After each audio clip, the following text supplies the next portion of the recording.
सागर sir, आजच्या या पॉडकास्टमध्ये तुमचं मनापासून स्वागत करतो. मुळात तुम्ही खूप दिवसापासून हिंदू कार्यामध्ये काम करत आहे. आजपर्यंत तुम्ही विधानसभेची देखील निवडणूक लढवली आहे किंवा हिंदुत्वासाठी पूर्ण महाराष्ट्रभर काम केलंय, नव्हे देशाच्या महाराष्ट्राबाहेर केले, देशभर केलंय.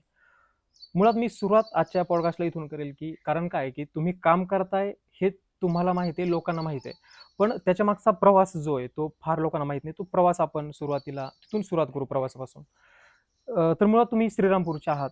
तुमचं कॉलेज कुठून झालं किंवा शिक्षण कुठपर्यंत झालंय, इथून आपण सुरुवात केली तर प्रेक्षकांना किंवा पूर्ण महाराष्ट्राच्या जनतेला कळेल. मी आता सुरुवात म्हणजे मी शिक्षण 7वी पर्यंतच केलं. इयत्ता 7वी पर्यंत मी शिकलो. पण शिकत असताना त्यावेळेस काही परिस्थिती गरीब होती, काही अडी अडचणी होत्या.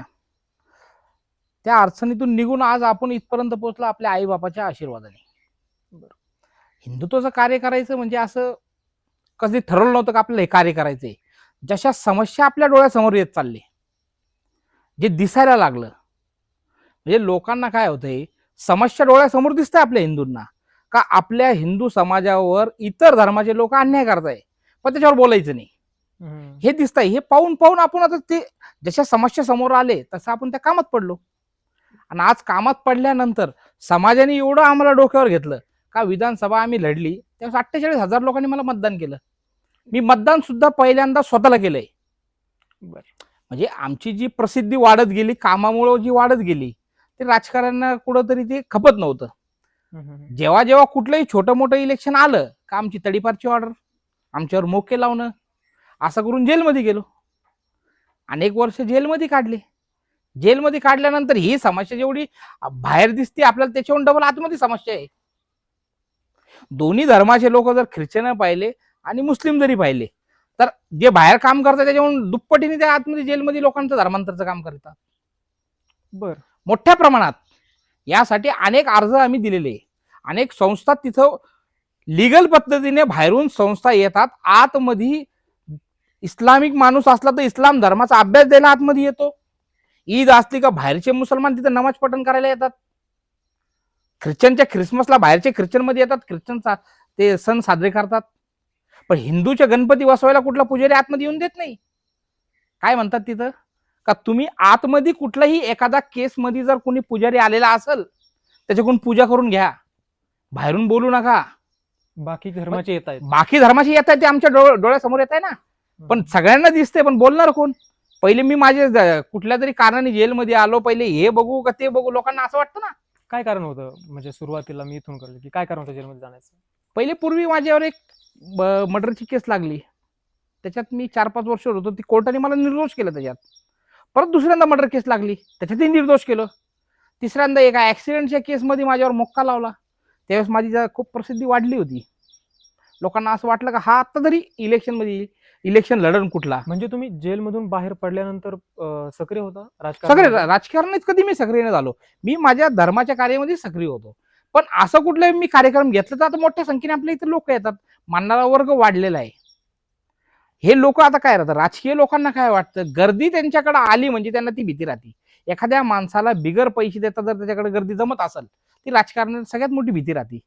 आमच्या तर डोक्यातही नव्हते राजकारण सगळे. आत्ताही आम्ही जी विधानसभा लढली ती काय कुठली तयारी नव्हती. तयारी असते तर मी सगळ्या गावागावांमध्ये भेटी दिल्या असते. अशी कितीतरी गाव आहे, त्या गावाचे नाव सुद्धा मला माहित नव्हते. म्हणजे श्रीरामपूर तालुक्यामध्ये एकूण गाव किती, ग्रामपंचायत किती, याचा सुद्धा अभ्यास नव्हता ना. माझ्या श्रीरामपूर शहरामध्ये किती मतदान आहे हे पण मला माहित नव्हतं. जेव्हा त्याच्यात 12-15 दिवसाचा आम्हाला जो वेळ भेटला, जसे जसे मतदार यादी समोर यायचे, जसे लोकांची किती लोकसंख्या, ते कागदपत्र समोर आल्यानंतर कळालं का इथे एवढे गाव आहे, इथे एवढे सरपंच आहे, शहराची लोकसंख्या एवढी आहे. जसं हिंदुत्वाचे जे काही तुम्ही आता कार्य करत आहे पूर्ण महाराष्ट्रभर, त्याची सुरुवात कुठून झाली, मुळात कशी झाली, हे दोन्ही प्रश्न. 2011 मध्ये मी जेव्हा त्या केसमध्ये, मर्डरच्या केसमध्ये जेव्हा नाशिक जेलला गेलो, नाशिक जेलला गेल्यानंतर तिथली जेलची कॅपॅसिटी मला काय वाटतं 800 लोकांची असेल, 800,000 लोकांची असेल, 1200 लोकांची असेल. पण त्या ठिकाणी 3000 लोक होते त्यावेळेस त्या जेलमध्ये. याची काय कारण? लोकसंख्या तेवढी वाढली, आरोपींची संख्या वाढत चालली आणि कोर्टाचं काम स्लो आहे, लवकर निकाल लागत नाही. तर त्यावेळेस जेव्हा मध्ये गेलो तर त्यावेळेस जी परिस्थिती मी पाहिली तर फार भयानक होती. का जेलमध्ये अधिकारी हे फक्त नावाला आहे, त्यावेळेचे 9300 बॉम्बब्लास्टचे काही आरोपी आपल्या नाशिक जेलला आणलेले होते. त्या जेल चालवायचा अधिकारी चालवायला पाहिजे, तर जेल त्या 9300 बॉम्बब्लास्टचे लोक चालवायचे. कशा कोणत्या पद्धतीने? माणसाला कुठं टाकायला पाहिजे, कोणत्या माणसाला कोणत्या बॅरकला ठेवायचं, कोणत्या माणसाला बॅरकमधून काढून मारायचं, कोणत्या माणसाला नाशिक जेलमधून कुठल्या जेलला पाठवायचं, हे ते लोक ठरवायचे. कशासाठी? काय पैशासाठी. ती लोक म्हणजे कोण लोक? 9300 बॉम्बब्लास्ट सगळे बरं. आरोपी, मुस्लिम आरोपी. ते 1993 मध्ये जो मुंबईमध्ये बॉम्बब्लास्ट झाला त्याच्या आरोपींना शिक्षा लागून वेगळ्या वेगळ्या जेलला सगळीकडे पाठवले होते. तर हो काळ होता काँग्रेसचा. म्हणजे मुद्दाम आपला राजकीय विषय नाहीये, पण तरी पण तुम्हाला काँग्रेसच्या काळामध्ये ह्या लोकांनी जेलमध्ये ह्या फक्त ते नावाला जेलला होते. म्हणजे ज्यांनी त्यांच्यावर पाकिस्तानी लोकांचं ऐकून आपल्या भारतामध्ये बॉम्ब ब्लास्ट केले, त्यांना शिक्षा लागल्यानंतर ते जेलमध्ये 8 महिने राहायचे आणि 4 महिने सुट्टीवर बाहेर राहायचे. त्यांचे सुट्टे बंद बीजेपीच्या काळात 2016ला झाले. पण त्यावेळेस जे करायचे ते आतमध्ये गायाचं मटन मध्ये यायचं ईदच्या दिवशी, पूर्ण हिंदू लोकांना भ्रष्ट करण्यासाठी. हिंदूंना पण वाटलं जायचं तो मटन. पण हिंदू तिथं मोठ्या संख्येने होता, पण त्याच्यावर बोलत नव्हता ना. जर आपल्याला हे कार्य करायचं हिंदुत्वाचं, हे डोळ्यासमोर समस्या आल्या, हे काय प्रसिद्धीसाठी आपण याच्यात नाही आलो, आपल्या डोळ्यासमोर ते समस्या आले. ह्या समस्या अशी आहे का कुणाला तरी याच्यावर आवाज उठावा लागेल. 2011 ते 15, 16 जेलचा सगळा प्रवास केला. 16 ते परत मला 17 मध्ये अटक केली एका केसमध्ये. 17 मध्ये मला किती जेल फिरवले असन. पहिले आणलं नगरला गेल्यानंतर पाहिलं तोंड नाही, हे इथंही संघटन करतील. इथून उचललं येरवड्याला पाठवलं, येरवडा पुण्यामध्ये जेलला.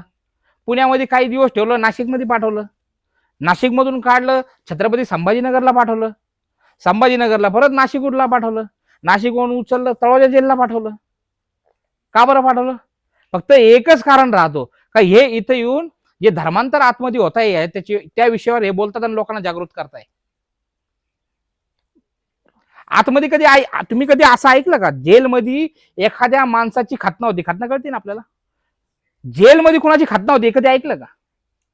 कृष्णा सातपुते नावाचा माणूस नाशिकच्या जेलमध्ये 2016-17 मध्ये त्या माणसाची जेलमध्ये खतना केली. म्हणजे आतमध्ये सगळं विधिवंत त्याची मुसलमान करायचं काम. आता ब्राह्मण आहे तो, त्या ब्राह्मणाची सुद्धा आतमध्ये खतना करण्यात आली. विजय कुमार चौधरी जेलमध्ये, युपीचा आरोपी होता, जेलमध्ये त्याला मुसलमान केलं. जेलमध्ये मुसलमान केल्यानंतर अनेक 9-10 वर्ष तो त्याच नमाज पठण करायचा. आज कट्टर म्हणून हिंदू विरोधी झालाय तो. आज जेलच्या बाहेर पण हिंदू विरोधी कार्य करतो सगळे. काय सांगताय? हो, असे अनेक लोक आपले धर्मांतर करून आपल्या हिंदूच्या विरोधात उभं केलं जातं. मग ह्याच्यावर बोलणार कोण? प्रत्येक माणसाने जर विचार केला, माझाही परिवार आहे, मी एवढे वर्ष जेलमध्ये राहिलो, तर मलाही वाटतं की मी माझ्या परिवारात राहावं. पण प्रत्येक माणसाने तोच विचार केला का मी आणि माझा परिवार. उद्या बांगलादेश सारखी परिस्थिती इथे येणार नाही. जे आज बांगलादेशमध्ये घडतं ते इथं घडणार नाही का? प्रत्येक माणसाचं कर्तव्य आहे. सगळ्यांना असं नाही का तुम्ही जेलमध्ये जा नाही लढा. थोडं तरी धर्म कार्य करणाऱ्या माणसाच्या मागे उभं झाला पाहिजे. आणि हे प्रत्येक माणसाचं देणं आहे आणि त्या प्रत्येक हिंदू माणसाने दिलं पाहिजे. तुम्ही आतापर्यंत ह्या गोष्टी सांगितल्यात, ज्या तुम्ही अनुभवल्या, पाहिल्या, आणि त्याच्यानंतर तुम्ही आता आपण त्याच्यावरती चर्चा करतोय. मुस्लिम समाज जो आहे आपण तो पाहतो, तो कशा पद्धतीनं हिंदूला धोकादायक आहे, किंवा मुस्लिमांचा हिंदूंसाठी धोका वाटतो का? तो कशा पद्धतीने वाटतो? आता जास्त लांब नाही जायचं, दुबई धरायचं. दुबईमध्ये हिंदू किती टक्के? कमी. 10%. कमी नाही म्हणतात, 10%. 10% हिंदू आहे. कधी असं कुठल्याही मीडियाच्या माध्यमातून किंवा सोशल मीडियाच्या माध्यमातून कधी ऐकायला भेटलं तिथं लव जिहादची केस झाली? पूर्ण मुस्लिम राष्ट्र आहे ना, ऐकायला भेटलं का तिथं लव जिहादची केस झाली? कुठल्या तरी हिंदूंनी एखादा तिथं फ्लॅट घेतला, बंगला घेतला, तिथल्या अरबी त्या मुसलमान लोकांनी त्याचं घर दाबलं? ऐकायला भेटलं? हे सगळे इथंच का भेटतंय पाहायला भारतामध्ये? इथं तर लोकसंख्येत आपण किती मोठे. आज 80% हिंदू आहे इथं. 80% हिंदू आहे. आणि जर समाजाची आज परिस्थिती महाराष्ट्रामध्ये, पुऱ्या भारतामध्ये वक्फ बोर्डचा कायदा आहे बरोबर. 2006 ते 2025, 2006 ते 25 फक्त महाराष्ट्र तुम्हाला सांगतो 22,000 प्रॉपर्टीवर वक्फ बोर्डचा नाव लागले. 22,000 प्रॉपर्टी मग त्या प्रॉपर्टीमध्ये काही काही ठिकाणी 300-300 एकर जमीन सुद्धा आहे. हा फक्त महाराष्ट्र तुम्हाला सांगतो 6 ते 25. हिंदूंची खूप मंदिर आहेत, तुम्ही त्याच्यावरती मला वाटतं आंदोलनं केली होती. खूप रोज आंदोलन चालू आहे. पण एवढी जागा फक्त 22,000 ठिकाणी नोंदी लागल्या गेले वक्फ बोर्डच्या. पहिले भारतावर अधिकार कोणाचा? जे लोकसंख्या जास्त आहे त्याचा, का लोकसंख्येत कमी त्याचा पाहिजे? जास्त आहे त्याचा. ज्याचा पाहिजे ना.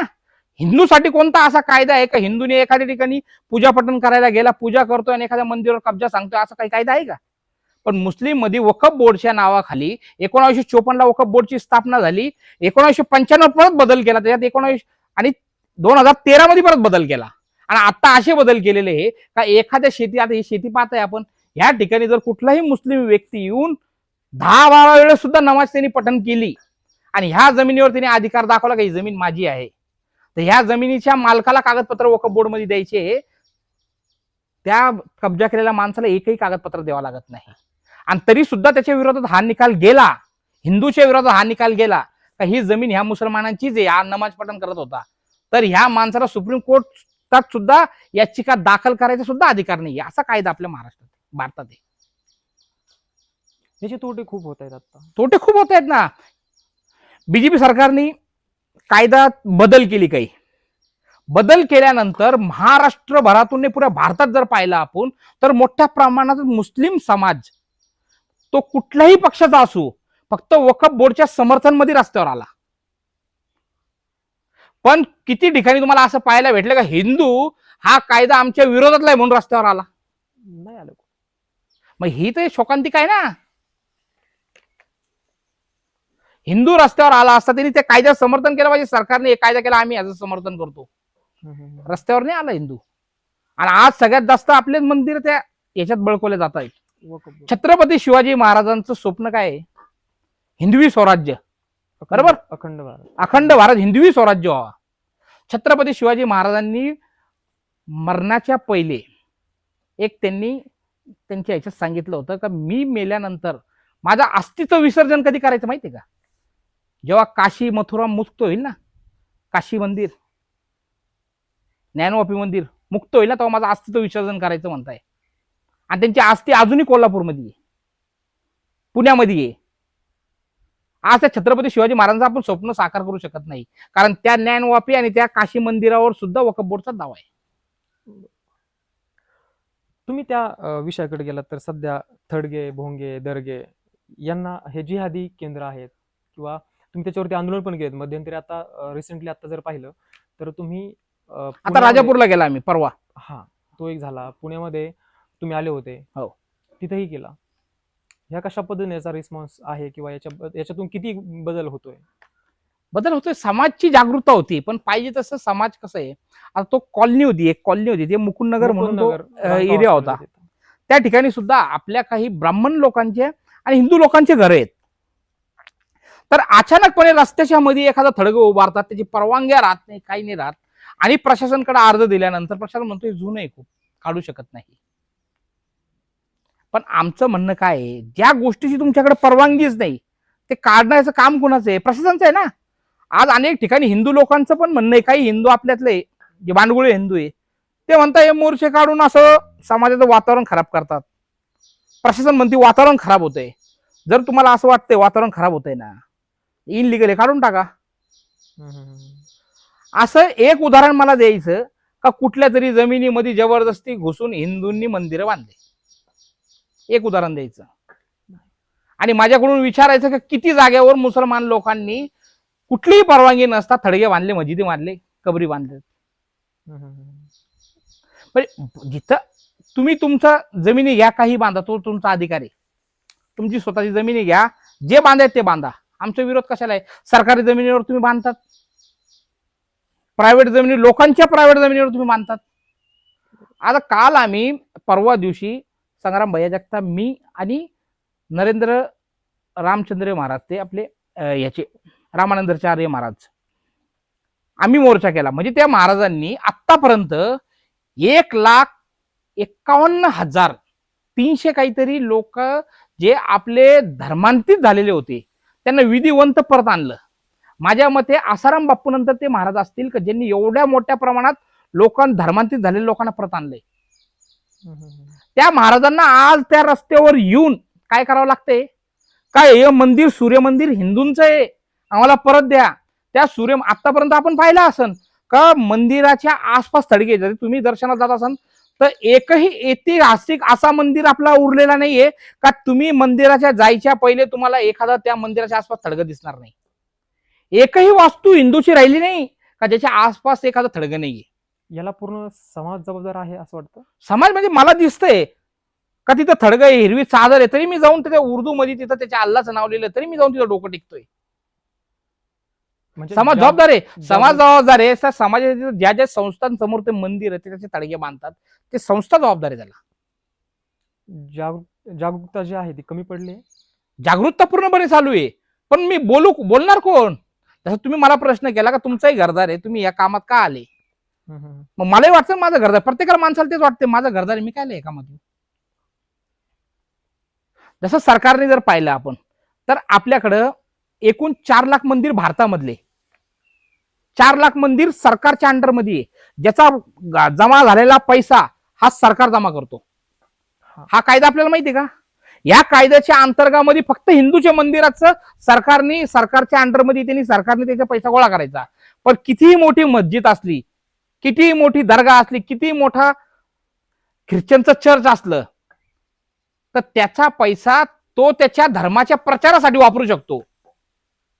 पण सरकारचं त्याच्यावर नियंत्रण नाहीये. फक्त 4 लाख मंदिरावर नियंत्रण सरकारचं आहे, पैसे गोळा करताय. मग हे सगळं काढायचं काम कोणाचं आहे, सरकारचं आहे ना. सरकारने लक्ष घालून हे काढायला पाहिजे. आम्ही आज महायुतीमध्ये मी पण आहे, मी जिथं जातो त्या ठिकाणी काही काही आमचे महायुतीचे पण आमदार असतात, मंत्री राहतात, त्यांच्या इथं जाऊन आम्ही मोर्चे करतोय ना. का करतोय, आम्हाला आतून विरोध होणार नाही का. आम्हालाही पक्षाचा विरोध तुम्ही का जातात, पण जर आम्ही पक्ष पाहत बसलो तर उद्या माझ्या घरासमोरही मजार बांधले जातील. तर जर पक्षावाल्या माणसाचं पहिले काम काय आहे का त्यांनी त्याच्या धर्माच्या ह्याच्यात कुणी इनलिगल पद्धतीने त्यांच्या मंदिरासमोर काही बांधत असेल तर ते थांबवायला पाहिजे. सूर्य मंदिराच्या आतमध्ये थडगं बांधून टाकलो, एवढी हिंमत करता कशी. एक उदाहरण दाखवा, पुऱ्या भारतातलं एक उदाहरण दाखवा कुठल्या मस्जिदच्या मध्ये जाऊन शिवपिंड ठेवली. नाही करत हिंदू हिंमत. आणि ज्या ठिकाणी हे झालं ना त्या ठिकाणी 92% हिंदू आहे आणि 8% मुसलमान आहे. त्या ठिकाणी आपल्या सूर्य मंदिरावर ताबा घेतलाय. 2008 मध्ये तिथे गेले आम्ही, पण तुमच्यात भाई भाई म्हणून त्या मंदिरात दर्शनाला यायचे. 2008 ला नोंद लावून टाकली वक्फ बोर्डला, संपला सूर्य मंदिर. आज भीक मागायची वेळ आली, हजारोच्या संख्येने लोक रस्त्यावर आले आणि सांगत आमचं मंदिर आहे, आमचं मंदिर आहे. ज्या पद्धतीने तुम्ही आता कार्य करताय आणि आता तुम्ही राजकारणामध्ये निवडणूक लढवली म्हणाल किंवा आलात म्हणाल, याच्यातून काय बदल होईल असं वाटतं तुम्हाला.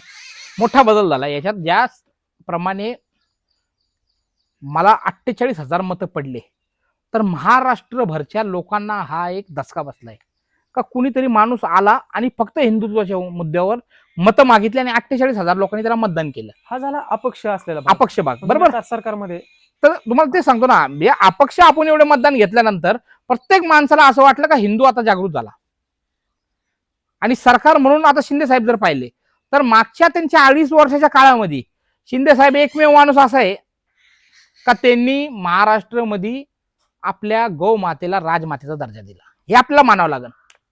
जेवढे एकूण छत्रपती शिवाजी महाराजांनी 360 किल्ले जिंकलेले, त्या 360 किल्ल्यांपैकी मला एक किल्ला असं दाखवायचा का ज्याच्यावर मजारी नाहीये. प्रत्येक मस्जिदी मजारी सगळ्या याच्यावर आहे, पण ते काढायचं कामही शिंदे साहेबांनीच पहिले केलं. विशालगड मुक्त झाला शिंदे साहेबाच्या काळामध्ये. आम्ही शिवसेनेत जायचं कारण तेच आहे का शिंदे साहेबांना हे विचार घेऊन चालणार शिंदे साहेब हिंदुत्वाचं. कारण मला आता मी 8 दिवसापूर्वी शिंदे साहेबांकडे गेलो, रात्री 3 वाजता मला भेट दिली. भेट दिल्यानंतर मी माझ्या पदाचं काही नाही बोललो. शिंदे साहेबांनी मला पहिला प्रश्न केला, एवढे आपले छत्रपती शिवाजी महाराजांचे किल्ले, किती किल्ल्यांवर इनलिगल अतिक्रमण झालेलं आहे, त्या अतिक्रमण काढायचं तुला प्रमुख करतो मी. ते अतिक्रमण आपल्याला पहिले काढायचे म्हणून आपण शिंदे साहेबांसोबत आहे. सरकार कुठेतरी कमी पडतंय हिंदूंची सुरक्षा करण्यासाठी म्हणाल किंवा बाकीचे जे काही विषय आहेत ते पाहण्यामध्ये. हो, 100%. कशा पद्धतीनं. कायद्याच्या बाबतीत जसं आता यवतमध्ये एक मुसलमान व्यक्तीने छत्रपती शिवाजी महाराजांबद्दल एक पोस्ट केली. त्या पोस्टमध्ये दोघं समाजामध्ये राडा झाला. साहजिक आहे, जर छत्रपती शिवाजी महाराजांबद्दल कोणी वाईट पोस्ट टाकत असेल तर माझं तर मत आहे त्याला जिवंत सोडलं नाही पाहिजे. कारण छत्रपती शिवाजी महाराजांमुळे आज आम्ही हिंदू म्हणून जगतोय आणि त्यांचा अपमान करणाऱ्या इथं महाराष्ट्रात जिवंत सोडलंच नाही पाहिजे. तिथं पोस्ट झाली, त्याच्यावरून काही भांडणं झाले, किरकोळ कारकोळ काही भांडणं झाले, त्याच्यामधून मोठ्या प्रमाणात हिंदूंवर गुन्हे दाखल झाले. इथं सरकार कमी पडते का तिथं चूक कोणाची ती बघितली पाहिजे. आम्ही 2024 मध्ये महाराष्ट्रभर 18 ठिकाणी रस्ता रोको केला. कशासाठी? का छत्रपती शिवाजी महाराजांचा अवमान करणाऱ्याला 10 वर्षपर्यंत शिक्षाचा कायदा करा. कमी पडतंय ना याच्यात. तुम्ही राजकारण कशावर करतात? आलं इलेक्शन आलं का जय भवानी जय शिवाजी, लोकांना गरम करायचं महाराजांचे नाव घेऊन घेऊन. पण महाराजांच्या संरक्षण कायदा कोण करणार? महाराजांबद्दल कोणी अपशब्द नाही बोलायला पाहिजे, हा कायदा कोण करणार? तुम्ही फक्त मागणी करू शकतो. एक काम सरकारचं आहे आणि याच्यात सरकार कमी पडते. आणि कायदा करा म्हणून तुम्हाला आडवं कोण येतंय? काही गोष्टी सरकारनं केल्या होत्या.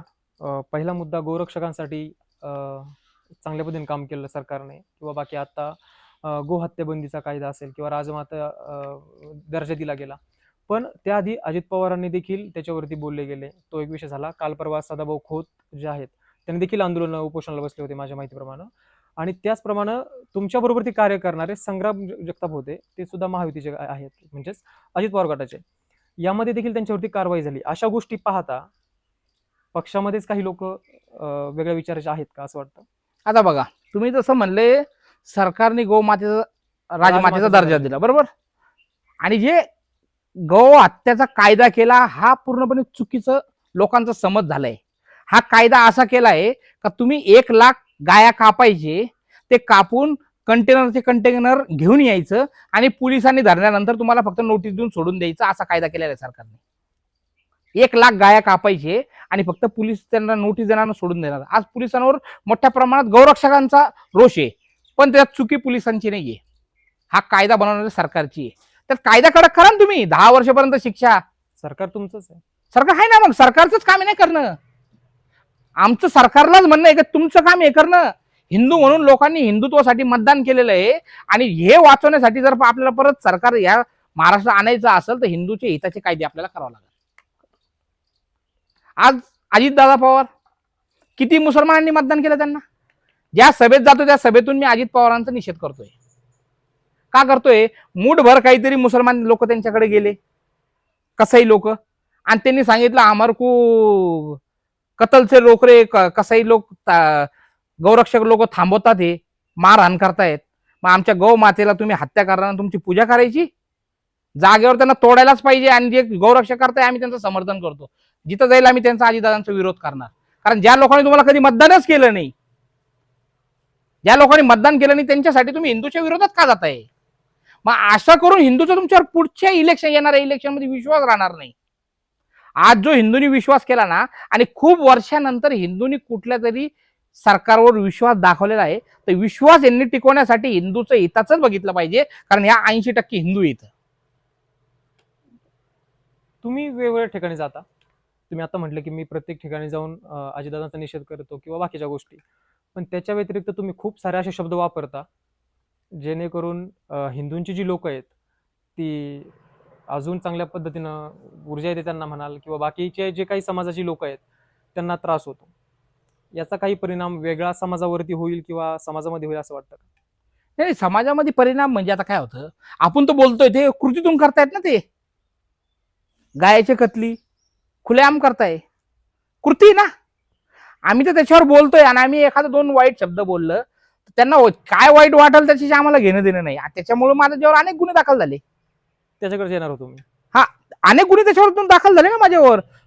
भडकाऊ भाषण करतात. अरे तुम्ही कृतीतून करताय, आम्ही तर फक्त सांगतोय. उलटा आमची ती इच्छा आहे लोकांनी भडकावा आणि त्याच्या जिथं आपल्या गायीची कत्ल करणाऱ्या माणसाला तिथंही कापायला पाहिजे, असं तर आमचं आपल्या लोकांना म्हणणं आहे.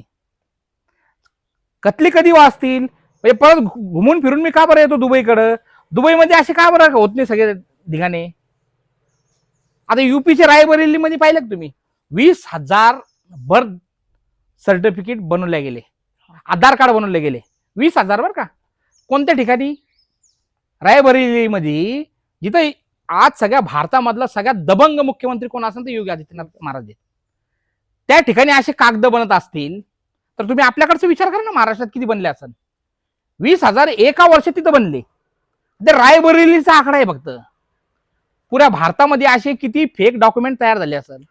इथे असं कुठं वाटतं का की ह्या सगळ्या गोष्टी पोलिसांना माहीत असून ते कानडोळा करतायत आणि राजकारणी लोक त्यांना सपोर्ट करतायत मतदानासाठी फक्त? हो, 100%. आता मी आपल्या श्रीरामपूरच्याच तहसील मधलं सगळं डॉक्युमेंट काढले. EWH चे दाखले 12 दाखले मुसलमानांना दिलेले. त्याच्यात काहीतरी 11-12 डॉक्युमेंटची पूर्तता आपल्याला करावं लागते ते दाखला घेण्यासाठी. ते 11-12 जे डॉक्युमेंट आहे ना ते फक्त नावाला आहे, कारण सेतू कार्यालय चालवणार मारूनच मुसलमानी. सेतू कार्यालय जे चालवतं ना तेच मुसलमानी. असे 12 लोकांची माझ्याकडे लिस्ट आहे आत्ता. का ह्या लोकांना कुठलेही त्यांनी डॉक्युमेंट सादर न करता त्यांना दाखले दिले. आता एका मुसलमानच माझ्याकडे ज्यांनी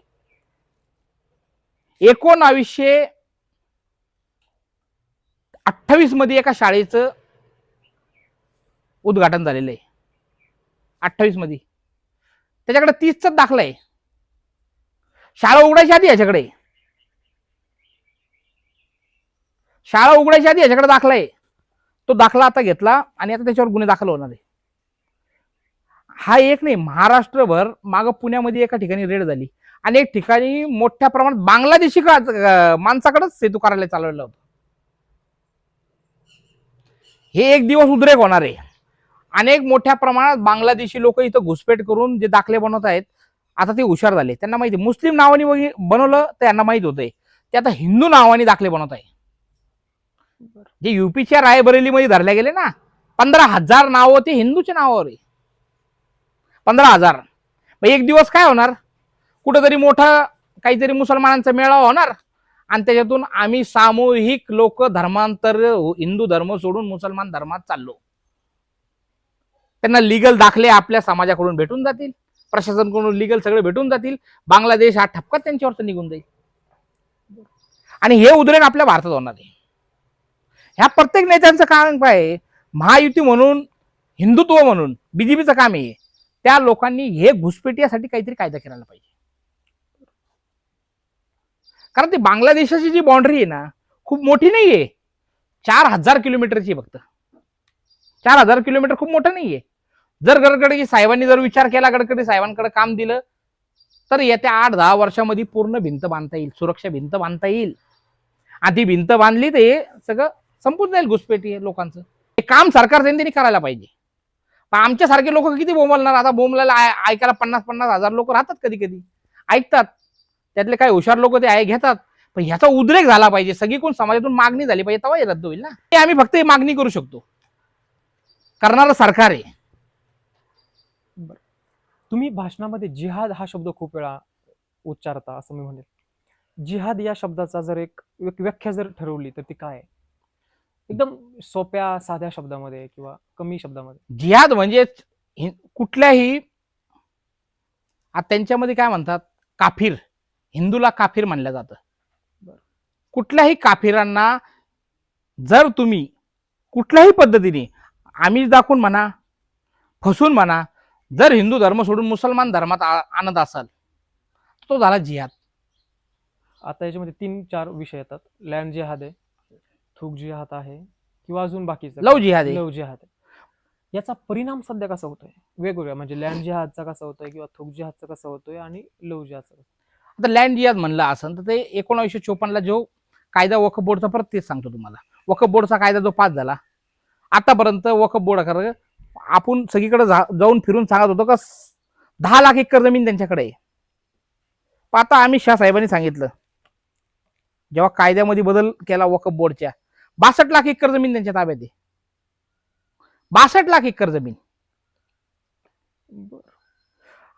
ऍडव्होकेट अश्विन उपाध्याय आपण नाव ऐकलं, जे आपल्या धर्माची सगळे पिटिशन टाकतात. याच्यावर त्यांनी चांगली माहिती सांगितलेली आहे अश्विन उपाध्यायांनी. पण ज्या वेळेस त्यांनी कोर्टामध्ये, सुप्रीम कोर्टामध्ये पिटिशन टाकली वक्फ बोर्डच्या विरोधात, तर सुप्रीम कोर्टाने त्यांना काय प्रश्न केला माहितीये का? वक्फ बोर्डनी तुमची किती प्रॉपर्टी अडपली, तुम्ही का पिटिशन दाखल केली, तुमची प्रॉपर्टी किती अडपली, बोलायला शब्द नव्हतं, पिटिशन परत झाली.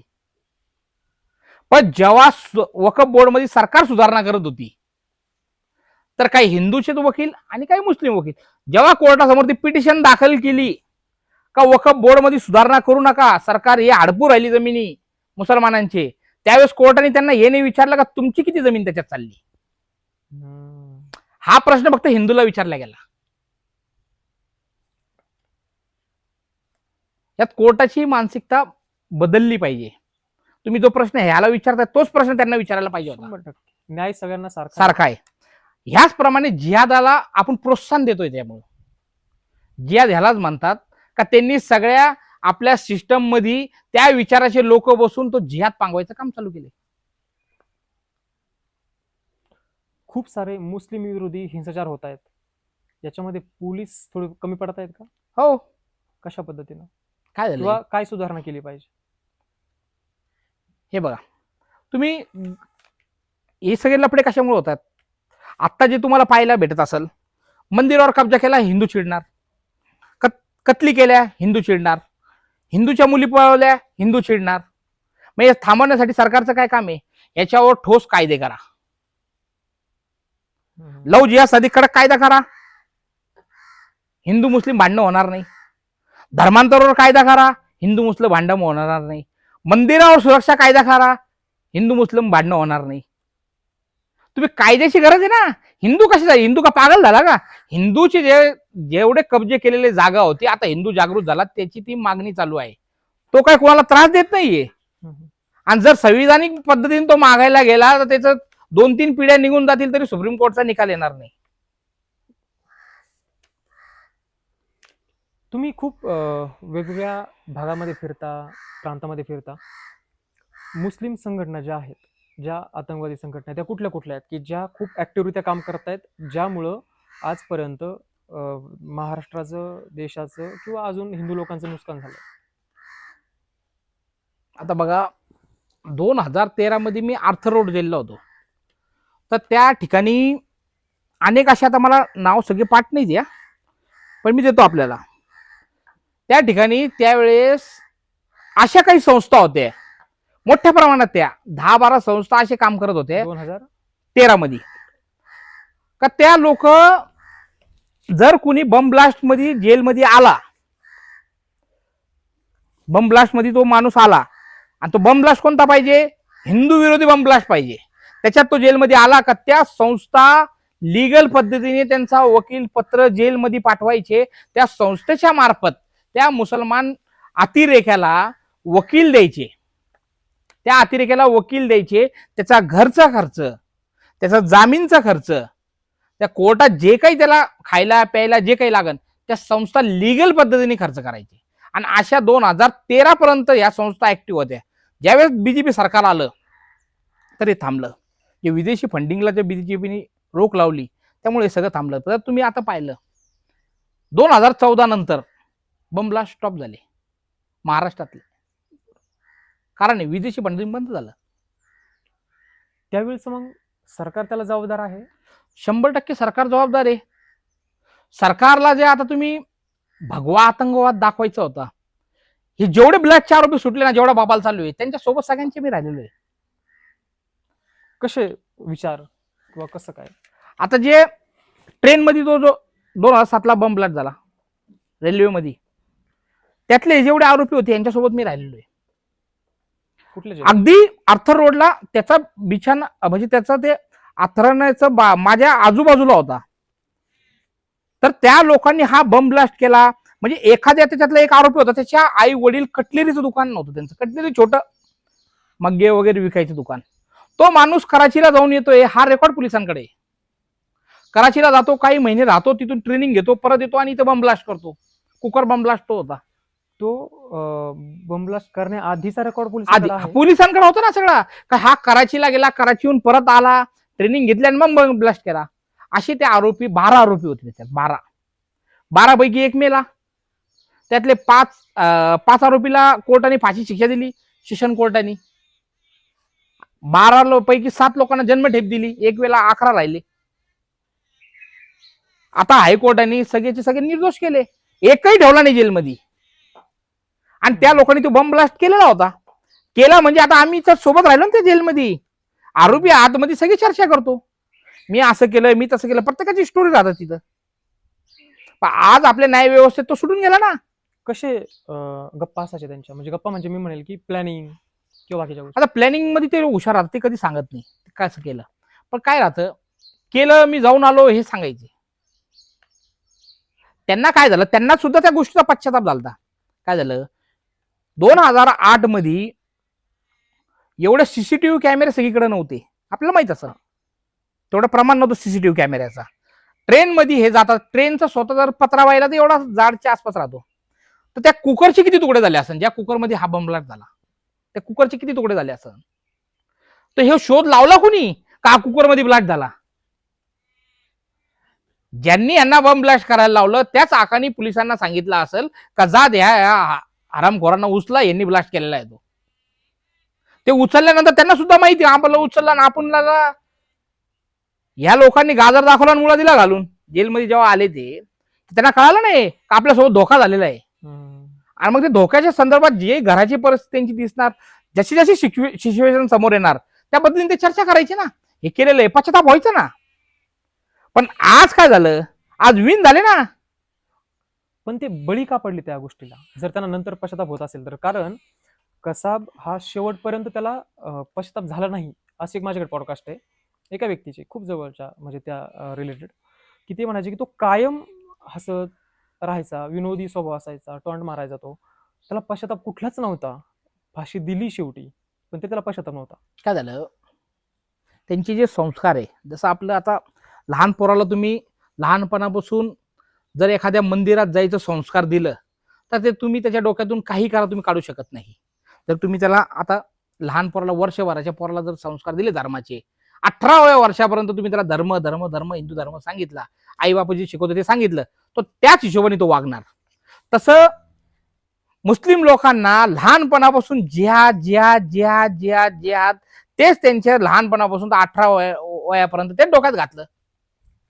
त्यांनी येऊन इथं जो हल्ला केल्याच्या पहिले तुम्हाला माहिती आहे का कसाबचं नाव काय होतं इथं. त्यांनी कागदपत्र कोणते नावाचे तयार केले, ते चौधरी नावाचे. बंगालच्या एका त्याच्याकडे जे कागद सापडले बंगालचे कागदपत्र होते का तो हिंदू म्हणून आहे चौधरी. त्यांच्या हातामध्ये प्रत्येक 10 जणांच्या हातामध्ये भगवे दोरे होते. जर कसाब हा जिवंत भेटला नसता तर ह्यांना सगळ्यांना हिंदू अतिरेकी म्हणून समोर दाखवायचं होतं का ह्या हल्ला हिंदूंनी केलाय. हिंदूंनी, कारण सगळं भगवे दोरे बांधायचं काय कारण होतं. त्या 9 लोकांची बॉडी समुद्रात फेकून दिली ती 10वी याची फेकून दिली असती आणि दाखवून दिलं असतं सगळे हल्लेखोर हिंदू आहे. अरे कोण तिथं तपासायला चाललं, तुम्हाला एकदा मीडियावर आलं काही 10चे 10 लोक हिंदू होते, कोण जाऊ राहिले ते तपासायला हे बंगालचे आहे का नाहीये. कारण बंगाल सरकार त्या विचाराची ना. ती म्हणा हो ते हिंदू इथलेच हिंदू आहे. म्हणजे हिंदुत्वाला बदनाम कसं करायचं ते षड्यंत्र होतं. कारण त्यांच्याकडे काही रिपोर्ट्स होते का सरकार बदली होणार आहे, आपलं वातावरण खराब झालेलं आहे. तर पूर्वीपासून काँग्रेसने काय केलं, हिंदू मुस्लिमचा लढा लावून कायम निवडून येत राहिले. ते मालेगावच्या बॉम्बस्फोटातील लोक बाहेर आली, निर्दोष सुटका झाली त्यांची, याच्याबद्दलचं काय मत आहे? कारण तेव्हा खूप हिंदुत्ववादी संघटनांनी किंवा तुम्ही पण म्हणेल मी जल्लोष केला. हो, त्या लोकांना तर फसवलं होतं ना, कारण हिंदू आतंकवादी आहेच नाही ना. त्या लोकांसोबत पण मी राहिलो. ज्या साध्वीजींना त्याच्यात अडकवण्यात आलं त्यावेळेस ज्यांना ते भगवा आतंकवाद जो दाखवायचं होतं त्यासाठी त्यांना अडकवलं ना. त्याच्या पहिले 6 मध्ये पण तिथे एक बॉम्ब ब्लास्ट झालेला आहे मालेगाव मध्ये 2006 ला. 2006 ला बॉम्ब ब्लास्ट झाला. त्याच्यात सुद्धा पहिले मुसलमान लोक धरले, मुसलमानांना त्या केसमध्ये टाकलं, त्याच्यात चार्जशीट सुद्धा पडलं. नंतर त्यात हिंदूला उचलून आणलं. 2006 मध्येच्या ब्लास्ट मध्ये सुद्धा पहिले मुसलमान उचलले, मुसलमानांनी ब्लास्ट केला म्हणून क्राईम वाल्यांनी तिथं डिक्लेअर केलं काय ब्लास्ट यांनी केला. नंतर एटीएसने हिंदू उचलले, एटीएस म्हणते यांनी ब्लास्ट केला. ते का म्हणजे पोलीस यंत्रणा ही फक्त सरकारच्या सांगण्यावरून काम करते का, की 100%. म्हणून तर त्यांना विजय साळसकर, हेमंत करकरे यांना मारण्यात आलं ना कसाबच्या हल्ल्यामध्ये. जेवढे टॉपचे अधिकारी होते आणि जेवढे हे उघडकीस आणत होते सगळे लोक मारून टाकले ना. कुठंतरी ह्या सगळ्या गोष्टीशी रिलेटेड आहे. जर ते सगळी घटना पाहिली, कसाबला आणून ह्या टॉपचे का अधिकारी मारून टाकले? हा पूर्णपणे भगवा आतंकवाद दाखवण्यासाठी. कारण याचे जे सुधाकर चतुर्वेदी त्याच्यात जे आरोपी आहेत ह्या केसमध्ये होते, आता निर्दोष झाले, ते माझ्या घरी येऊन राहतात आपल्या इथं. पण आज समाज एक्सेप्ट करत नाही त्यांना. आज परिस्थिती वाईट आहे. एवढ्या 2008 2016 जेलमध्ये राहिले, लग्न झालं, बायको सोडून गेली, म्हणजे सगळं समाजातून तुटून गेले. आज आपला समाज या सगळ्या गोष्टी एक्सेप्ट करत नाही. त्यांच्यावर आरोप जरी होता तरी समाज एक्सेप्ट करत नाही ना. आज घरदार सुटलं, आपल्याकडे राहतात. यानंतर एक प्रश्न असा आहे, 2014 पासून भाजपाचं सरकार आहे, हिंदुत्वाचं सरकार आहे असं म्हणायला हरकत नाही. हो. तरीही 2014 नंतर ते 2025 आहे आज, तरीही गायी कापल्या जात आहेत, तरी तो व्यापार चालतो. याला काय म्हणाल तुम्ही? नाही, याच्यात सरकार कमी पडते. याच्यात त्यांनी कायदा करायला पाहिजे. आता मागच्या अधिवेशनमध्ये निलेश राणे साहेबांनी तो मुद्दा घेतला कायद्यासाठी, गो हत्यावर कडक कायदा करा. त्यानंतर संग्राम भैया जगतापनी सुद्धा तो कायदा कडक करा म्हणून तो प्रश्न घेतला. सरकार 100% त्याच्यात कमी पडते. तुम्ही काही नावं सोडून द्या, निलेश राणे घ्या, महेशजी लांडगे घ्या, संग्राम जगताप घ्या, हे थोडेफार लोक आहेत जे तिथं पोहोचतात. बाकीचे आमदार किंवा बाकीचे हिंदुत्ववादी लोक नाहीत का, किंवा बाकीचे भाजपची लोक नाहीत का, की सगळी मिळून एकत्र येऊन ही लोक काम करतील? कारण तुमच्यासारखी सरकारमध्ये नसणारी लोक म्हणेल मी, कारण तुम्ही कुठल्या पदावरती नाही आहेत आजही. संग्राम बापू भंडारीवरती हल्ला झाला काल परवा. सेम ज्या पद्धतीनं सदाभाऊ खोतांनी आंदोलन केलं गोरक्षकांच्या बाबतीत, गोरक्षकांना तुम्ही वेगवेगळ्या केसेस लावून अडकवताय. ह्या सगळ्या गोष्टीचा जर विचार केला तर कशा पद्धतीनं केलं पाहिजे किंवा कशा पद्धतीनं होईल जर केलं तर? मग आमचं म्हणणं सगळ्यांना काय, आपण उदाहरण काय देतोय मग? का ह्या लोकांनी तुम्हाला मतदान केलं नाही, सगळे लोक का घाबरताय? फक्त आणि फक्त मतांसाठी लोक घाबरता काय? आता लोकांना असं वाटतं कधीतरी मुसलमान मला मतदान करन, पण मुसलमान हा बीजेपीला आणि शिवसेनेला कधीही मतदान करू शकत नाही. आता त्यांनी घड्याळाला मतदान नाही केलं, ते कमळला आणि धनुष्याला कधी मतदान करतील?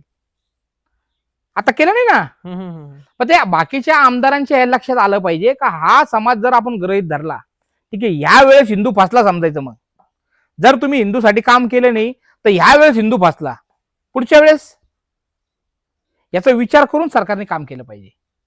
कारण आम्ही समाजामध्ये रोज जातो येतोय, लोकांच्या मनामध्ये आता रोष तयार होत चाललाय. जर मी कार्य करत असेल, आता मला त्या सगळ्या गोष्टीची सवय आहे, पण एखादा नवीन माणूस जर धर्माचं कार्य करत असेल आणि त्याच्यावर जर गुन्हा दाखल झाला, तो गुन्हा दाखल करणाऱ्याच्या मागणी लागत तो सरकारवर रोज धरतो. का मी चांगलं काम करत असताना सुद्धा माझ्यावर गुन्हा दाखल झाला, त्याची सगळ्यांची सरकारने काळजी घेतली पाहिजे. स्थानिक पोलीस किंवा स्थानिक राजकारणी गोहत्येला जबाबदार आहेत का? हो. कशा पद्धतीनं? कारण एक्झाम्पल आपण पकडू, पुण्यामध्ये खूप मोठं काम चालतं शिवशंकर स्वामींचं, किंवा बाकी अजून खूप सारे लोक आहेत. असं एकच नाव घेऊन ते योग्य ठरणार नाही, तरी खूप सारे लोक आहेत, पण खूप सारे ते फिरत असतात सोशल मीडियावरती. म्हणून तर त्यांना देखील खूप साऱ्या वेगवेगळ्या पद्धतीनं पोलिसांकडून किंवा स्थानिक राजकारण्यांकडून त्रास होतो किंवा सहकार्य होत नाही अशी त्यांची ओरड असते. नाही ना, ओरड म्हणजे काय होतं, माणूस गौरक्षक जर तुम्ही पाहिले तर मी तर असा अजून गौरक्षक पाहिला नाही का त्याच्या घरी सर्व वेल सेटल आहे. अनेक गौरक्षक पाहिले ना, गौरक्षण करत असताना कोणतरी कुठंतरी कामाला जातो आणि त्याला खबर लागती का गायची गाडी चालली, तो काम सोडून तिथं पळतो. अनेक गौरक्षक असे हो का जे सकाळी कामावर गेले तर संध्याकाळी घरी खातील. गायीच्या रक्षणासाठी दिवस रात्र काम करताय. किती गौरक्षक असे आहे का त्यांना आपण मदत करतो, पैशाची आर्थिक मदत करतो. त्यांची परिस्थिती अशी राहिली का गाया जेव्हा ते धरून आणतात, गाड्या धरतात, त्या गाड्याला गौशाळेत पोहोचवण्यापुरतं डिझेल टाकावं एवढी सुद्धा गौरक्षकांकडे पैसे नसतात. आणि अशा गौरक्षकांवर गुन्हे दाखल केले तर काय कार्य करणार आहे ते? आता सरकारकडून, आता आम्ही दौंडमध्ये मोर्चा केला एक माग, सरकारकडून 10 कोटी रुपये कत्तलखान्याला दिले ते निधी, कत्तलखाना उभारायला थांबवलं ते, शिंदे साहेबांनी थांबवलं ते. पण आम्ही मोर्चा केला, त्यांनी त्यांचे माणसं पाठवले, थांबून टाकलं. त्यानंतर दंगल झाली यवतमध्ये झाली ती. यवतमध्ये. हा, ती मागच्या वर्षी यावेळेस यवत आता झाली ती, आत्ताची. यवतमध्ये आता झाली. आम्ही मोर्चा मागच्या ओके. वर्षी केला होता. थांबला तो कत्तलखाना, शिंदे साहेबांनी थांबवला तो. आतंकवादी कसे घडतात हा प्रश्न विचारला तर कसे घडतात म्हणजे मी तुम्हाला ते सांगतो ना, लहानपणापासून त्यांच्या मनामध्ये हिंदू विषयी दोष निर्माण करायचा, तसंच अतिरेकी तयार होतो. आज जिथं तिथं पाहावा तर तुम्ही भारतभर जेवढे बम ब्लास्ट होतात ते फक्त 2008ची जी घटना आहे त्याच्यामध्ये पाकिस्तानहून कसाबंदी आलेत. इतर जेवढे बम ब्लास्ट झाले त्याच्यामध्ये ब्लास्ट करणारे सगळे भारतामधलेच मुसलमान आहेत ना, भारतामधलेच मुसलमान आहेत. आणि यांच्या डोक्यामध्ये लहानपणापासून तेच भरलं जातं ना. पहिले तर हे सगळं वाचवायचं असेल ना, मदरसेला महाराष्ट्रात भारतामध्ये बॅन केलं पाहिजे, उर्दू शाळेतला महाराष्ट्रात भारतामध्ये बॅन केलं पाहिजे. मध्यंतरी तुम्ही त्यावरती बोललात, भाषणं झाली आहेत, काय विषय होता तो? आमचं म्हणणं काय आहे का, मदरसेना तुम्ही जे निधी देतात आर्टिकल 28 प्रमाणे, त्यात काय सांगता आर्टिकल 28 का तुम्ही मदरसे आणि मस्जिद, चर्च ह्या सगळ्या गोष्टी जर सरकारच्या ह्याच्यात असले, सरकार त्याला निधी देत असेल, तरी ते त्यांचा धर्माचा अभ्यास त्याच्यात देऊ शकतात आणि सरकार त्यांना निधी देणार. पण त्याच कायद्या अंतर्गत जर हिंदूंनी कुठली शाळा चालू केली आणि त्याला धर्माचं जर शिकवायचं राहिलं तर त्याला त्याच्यावर बंदी आहे. हे झाले हिंदू विरोधी कायदे, हे रद्द झाले पाहिजे ना. पण जिथं जिथं मदरसा आहे त्याच्यातूनच हे कट्टर जिहादी तयार होतो. जर तोच मुसलमान जर एखाद्या शाळेत गेला, मराठी शाळेत गेला, इंग्लिश शाळेत गेला, तर तो त्या विचाराचा तयार होणार नाही. या सगळं मूळ कारण आहे मदरसा. आणि तो सगळं बंद करायचं पहिलं काम केलं हेमंत बिश्व शर्मा साहेबांनी आसाममध्ये. 40% 35 ते 40% मुसलमान आहे, पण तिथे सगळे मदरसे तोडून टाकले त्यांनी आणि मदरसेचं रूपांतर शाळा, कॉलेज आणि हॉस्पिटलच्या ह्याच्यात केलं. पण ज्या ठिकाणी 35 आणि 40% मुसलमान आहे ते निर्णय घेऊ शकतात, आपण का घेत नाही? अरे आपला वारसा आपल्याला छत्रपती शिवाजी महाराजांचा आहे. इथं सगळ्यात पहिले कायदे तयार झाले पाहिजे आणि त्याच्या ह्या कायद्यांवर पुढे भारतभर कायदे तयार झाले पाहिजे.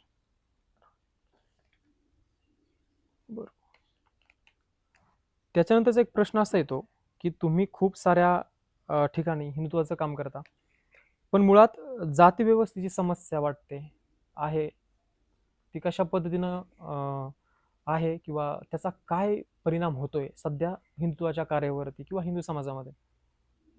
आता बघा, एक उदाहरण देतो तुम्हाला मी. ते आता बीडमध्ये जी हत्या झाली, संतोष देशमुख प्रकरणाची अत्यंत घाणेरडेपणे त्यांना मारहाण केलेली आहे. म्हणजे अशी इतके घाणेरडेपणाने का त्या लोकांना फाशी व्हायला पाहिजे अशी ती केस आहे. तर 100% त्यांना फाशी व्हायला पाहिजे, ती त्यांना शिक्षाच भेटायला पाहिजे. ज्या त्यांनी कृत्य केलं त्याची त्यांना शिक्षा झाली पाहिजे. पण आमचं समाजाला एकच आव्हान आहे का आपण मारणाऱ्या व्यक्तीची जात न बघता त्याला शिक्षा झाली पाहिजे, जात न बघता. आज अशी परिस्थिती झाली का जिथं बहुसंख्येत वंजारी समाज असेल तो मराठा समाजावर बहिष्कार टाकतोय, जिथं बहुसंख्येने मराठा समाज असेल तो वंजारी समाजावर बहिष्कार टाकतोय. हे झालं. आता ह्या नेत्यांचं राजकारण ते बाजूला ठेवा तुम्ही, त्यात कोणत्या नेत्याचा कोण जवळचा होता, कोणत्या नेत्याचा तो जवळचा होता, हा राजकारण बाजूला ठेवायचं. पण ह्याच्यामुळं आपल्या समाजमध्ये जी पूर्वी फूट होती ती फूट परत पाडायचं काम चालू झालं. अनेक ठिकाणी न्हावी समाज मराठा समाजावर बहिष्कार टाकतो प्रत्येक ठिकाणी. आणि जर राजकीय याच्यात जर पाहिलं कुणी तर आमच्या इथं भिल्ल समाजाचा दीपक बर्डे नावाचा मुलगा होता, एका मुस्लिम मुलीशी लग्न केलं, त्याच्या घरच्या लोकांनी त्याचे तुकडे करून फेकून दिले, त्याचा अंत्यविधीला हाडूक सुद्धा भेटलं नाही. पण त्यावेळेस राजकीय लोकांचं म्हणणं होतं सगळा मुस्लिम समाज तसा नाहीये. त्या केसमध्ये पण आमचं असंच म्हणणं आहे का जी केस कुठं होत असेल आपल्या हिंदू मध्ये तर ते शिक्षा 100% झाली पाहिजे. पण हे सगळ्या समाजाला एकामेकाला आपण गृहीत धरलं नाही पाहिजे. बरोबर. जो आज वातावरण जे तयार होतंय ना, हा खूप भयानक वातावरण आहे आणि ह्याच्या माग मोठं षडयंत्र आहे. या सगळ्या गोष्टींच्या मागे मोठं षडयंत्र आहे.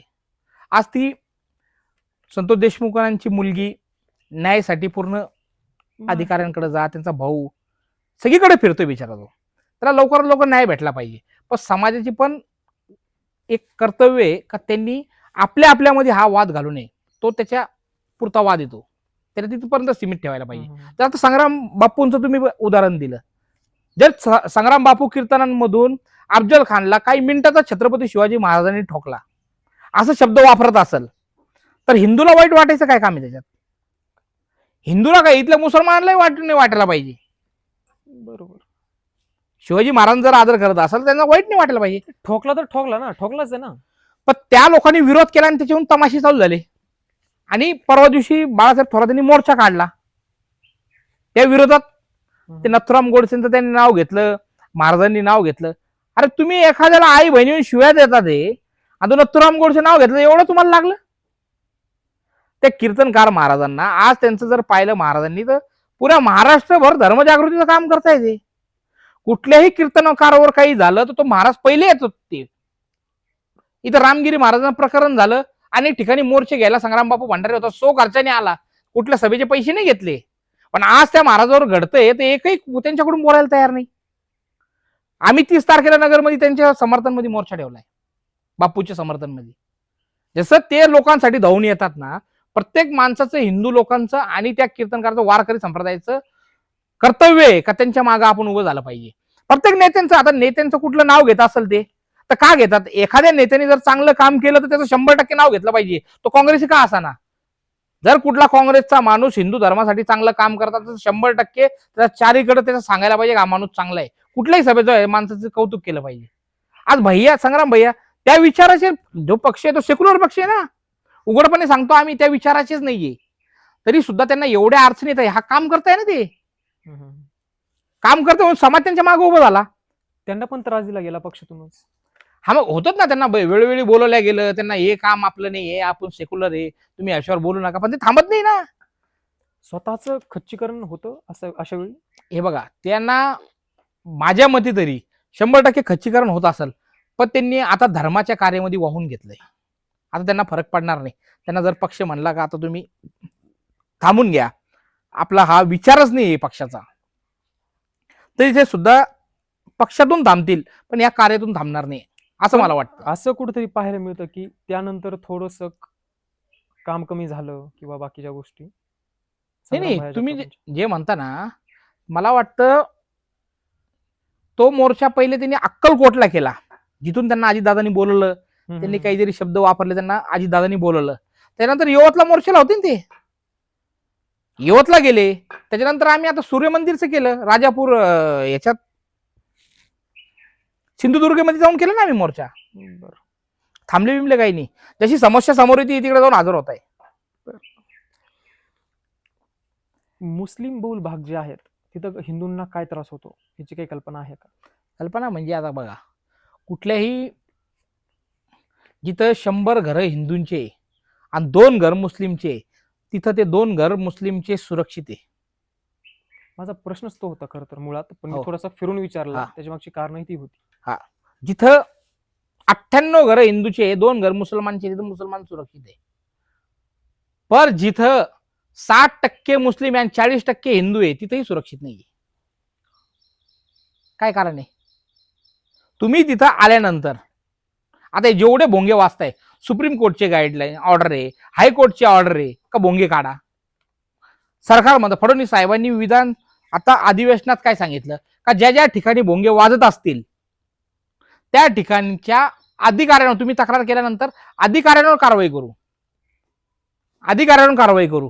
5 वेळेस तर तुमच्या घरात कधी लहान बाळ राहील, कुणी आजारी माणसं राहील, भोंगे एवढे मोठे मोठे लावले वाजवणं, जिथं तुमची संख्या 5-5, 6-6, 10-10% ना, तिथं 4-4, 5-5 मस्जिदी केल्या.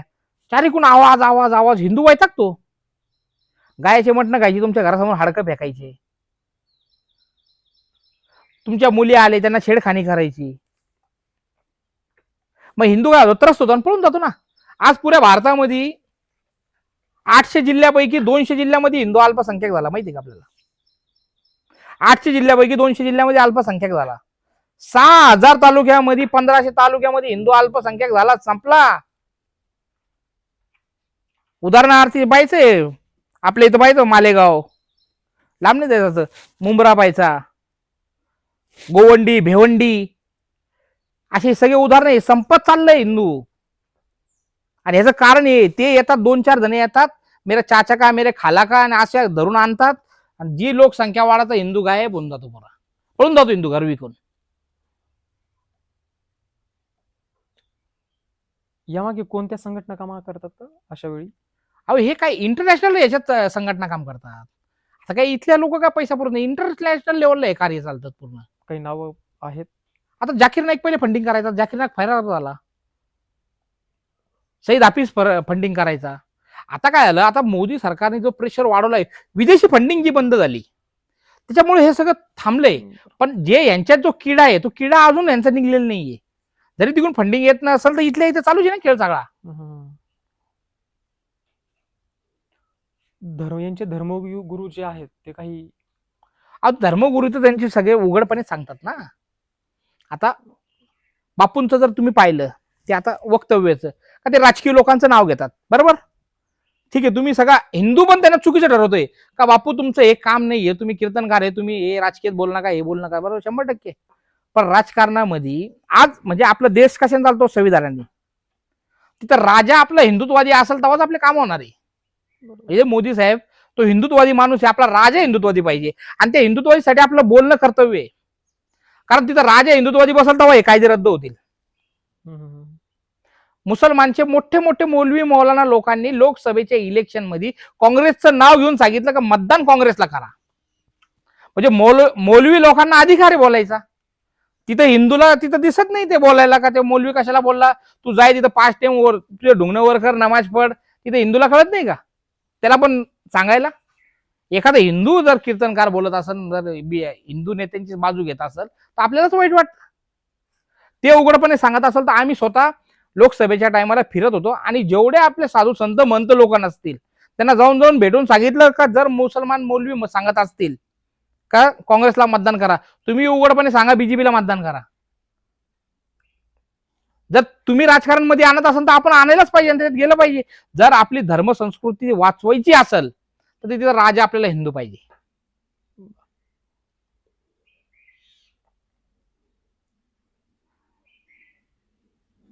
जबरदस्तीने खूप सारं धर्मांतर केलं जातं. याच्यामध्ये काय हिंदू लोक आहेत?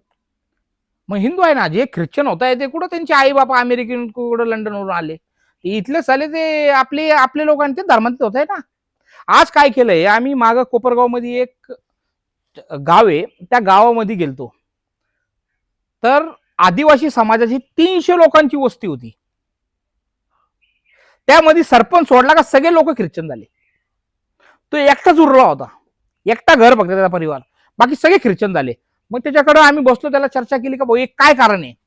ते म्हणे इथं एक बाई आहे, ह्या लोकांना तिने सांगितलेलं आहे तू एक माणूस आणला का तुला 1000 रुपये महिना चालू होऊन जाईल.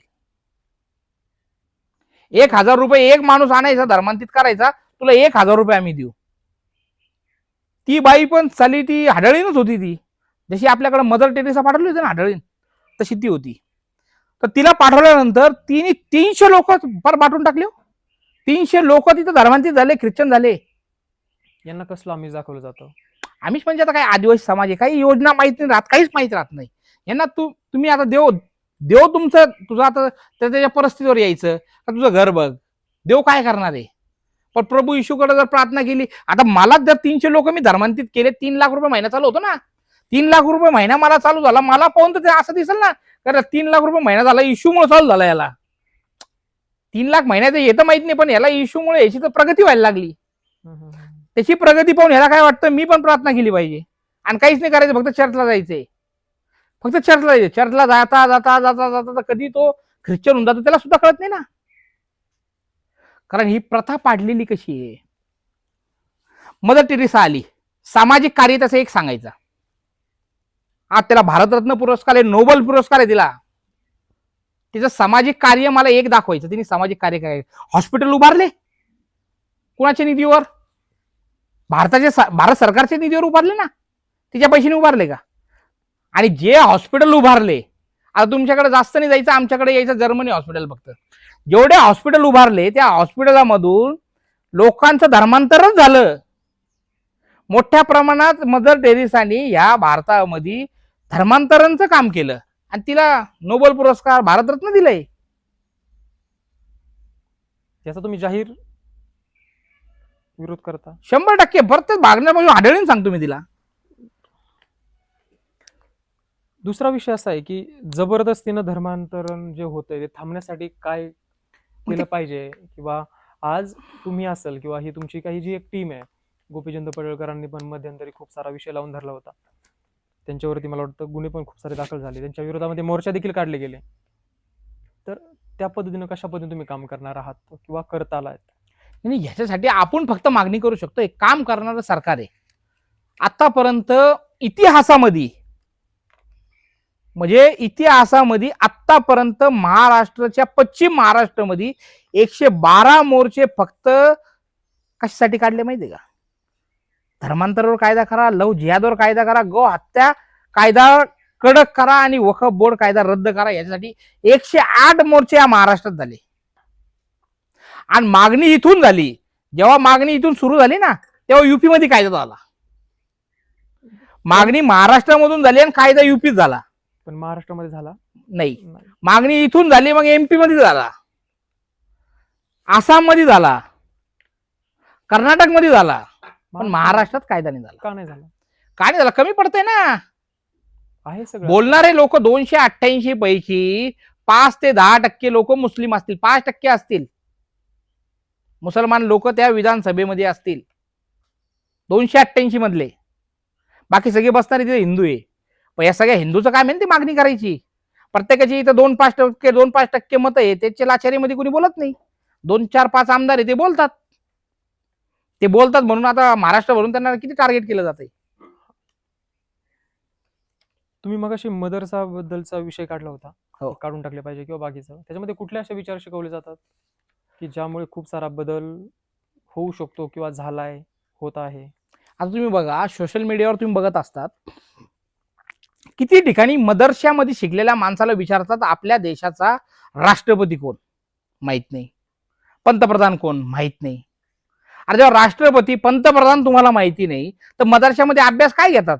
राष्ट्रगीत विचारला येत नाही, वंदे मातरम आम्ही म्हणत नाही. मग त्याच्यात शिकवलं काय जातंय? त्यात फक्त धार्मिक कट्टरता शिकवली जाते, हिंदू विरोधी दोष शिकवला जातो, हिंदू संपवण्यासाठी ट्रेनिंग दिलं जातं. आणि 80% तुम्हाला मी सांगतो, या महाराष्ट्रामध्ये मदरसे मस्जिदी ज्या असतील त्याची कुठल्याही परवानग्या नाहीये. जास्त लांब नाही जायचं, जवळ गोवा गाव आहे, 3 मजली इमारत बांधलेली मस्जिदची. ग्रामपंचायतला तरी नोंद पाहिजे ना, बांधकाम विभागाला नाहीये. ग्रामपंचायत मध्ये सुद्धा नोंद नाहीये. 2 वर्ष झाले कलेक्टर निकाल देत नाहीये. हिंदू लोक थकले उपोषण करून करून. याच्यात सरकार कमी पडतंय. हे काही धार्मिक तणाव किंवा जातीमध्ये दंगली किंवा बाकीच्या सगळ्या गोष्टी होत असतील, तर याचा काही राजकीय लोक फायदा घेतात, त्यामुळे याच्यावरती जे काही सुधारणा पाहिजे, व्हायला पाहिजे, त्यामुळे ते नाही झाली तर ठीक आहे, आपला फायदा होतोय म्हणून याच्याकडे पाहतात का? फायदा म्हणून तर तसं आता बघा, माझा एवढा राजकीय अनुभव नाहीये, पण तरी पण कुठंतरी यांना फायदा दिसत असेल म्हणून हे करत नाहीये.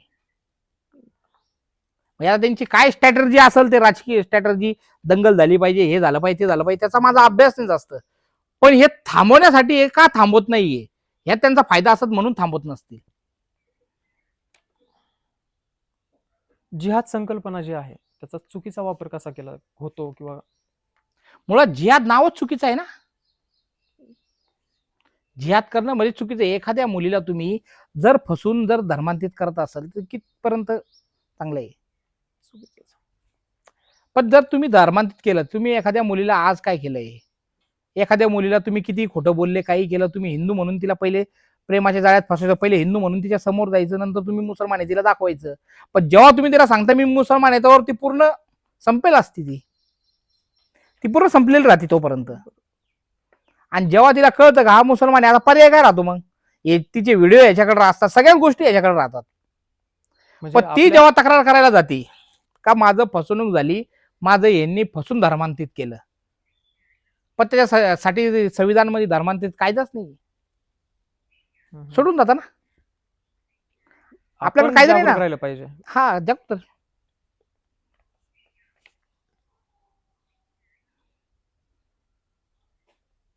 मुस्लिम समाजामध्ये शैक्षणिकसाठी जे काही फंडिंग केलं जातं ते फक्त गव्हर्नमेंटकडनं केलं जातं की त्यांच्या काही संस्था आहेत?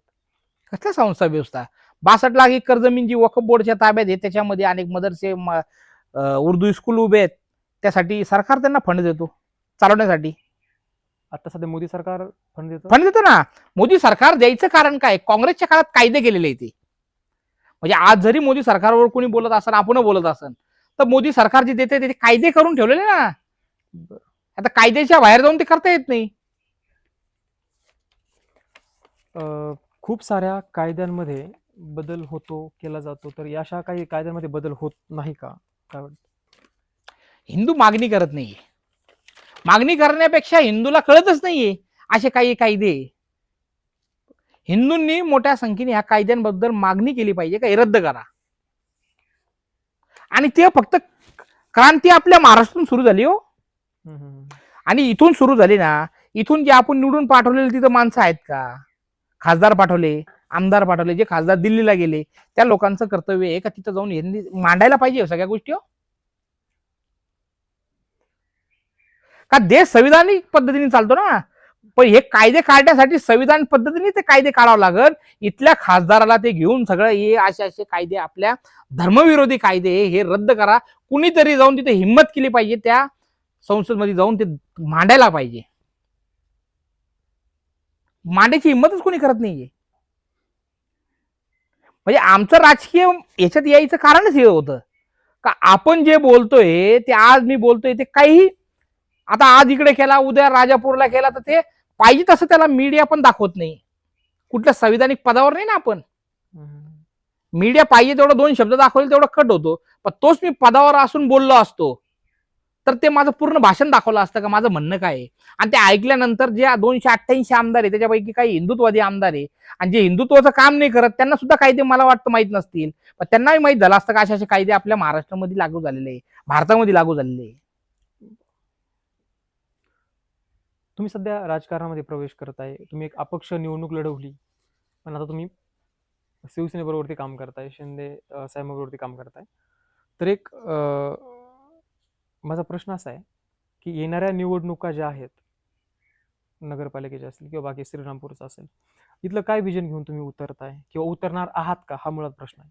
नाही 100% आम्ही नगरपालिकेमध्ये जेवढे आमच्या लोकांनी 48,000 लोकांनी जो विश्वास दाखवला त्याप्रमाणे नगरपालिकेमध्ये आपल्या विचाराचे हिंदू विचाराचे लोक त्या ठिकाणी बसवायचे. हिंदुत्वादी विचारच फक्त चालणार नाही तर त्याचे विचारातून त्यांनी कामाचं पण विजन व्यवस्थित आखला पाहिजे.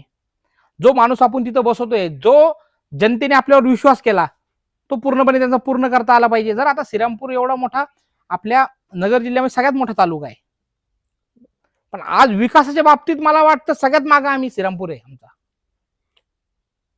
कधी काळी मुस्लिम समाजाचं वर्चस्व होतं श्रीरामपूरवर, आतापर्यंत आहे ना.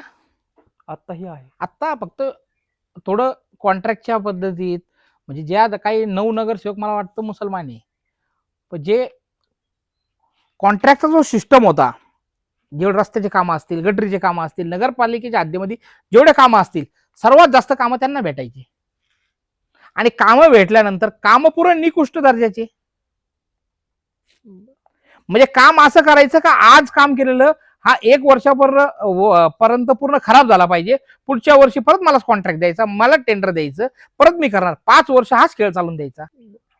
आज सरकारी बाथरूम पाहिले, सरकारी घरं पाहिले, सरकारी गटरी पाहिल्या, काहीच राहिलं नाही. उद्ध्वस्त झाले. श्रीरामपूर म्हणजे नुसतं नावाला प्रभू श्रीरामाचं नाव आहे, बाकी पुरं घाणेरडं करून ठेवलंय श्रीरामपुराला.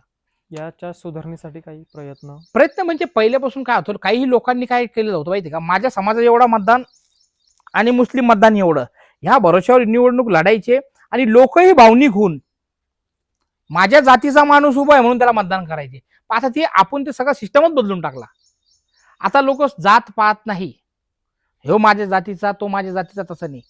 आता जो काम करेल त्याला लोकांनी संधी द्यायची. आता आम्ही जे राबवणार आहे त्याच्यातच राबवणार आहे. आम्ही गाव आता लवकरच चालू करू, प्रत्येक वार्डात जाऊन लोकांना विचारणार आहे तुमच्यातला माणूस आम्हाला द्या. कोण तुम्हाला वाटतंय का हा माणूस काम करन आम्ही त्याला तिकीट द्यायला लावू? बरं. हे जुने सगळे फेकायचे, ज्यांनी जे भ्रष्टाचार केलं त्यांना साईडला करायचं. जेवढे लोक तुम्ही सांगायचं आम्हाला माणूस कोण द्यायचा, त्याच्यातून प्रत्येक वार्डातून माणूस घ्यायचा आणि त्याला उभं करायचं यावेळेस. आणि ज्या जनतेने माणूस दिला तो उभा केला तर जनतेचं काम आहे त्याच्याकडून काम करून घ्यायचे. बरं. आतापर्यंत काय होतंय, माझ्या जातीचं किती पाहिजे तिथं, पाहिजे किती मतदान आहे त्या वार्डात, हा मग हा जातीचा माणूस टाका तिथं, आणि समाजी जातीचा म्हणून मतदान करतो. याच्यामध्ये विकास होत नाही असं म्हणतो. होत नाही ना. मग मला काय झालं, मला सवय लागली ना ती. मला सवय लागली ती का माझ्या जातीचं मतदान एवढं आहे, मी काम करू नाही करू मला मतदान करणार आहे. पुढच्या परत 5 वर्षाला मी परत येईल, परत सांगणार आता 5 वर्ष परत काम करेन. 10-20 वर्ष एकच नगरसेवक त्या वार्डात काम करत नाही.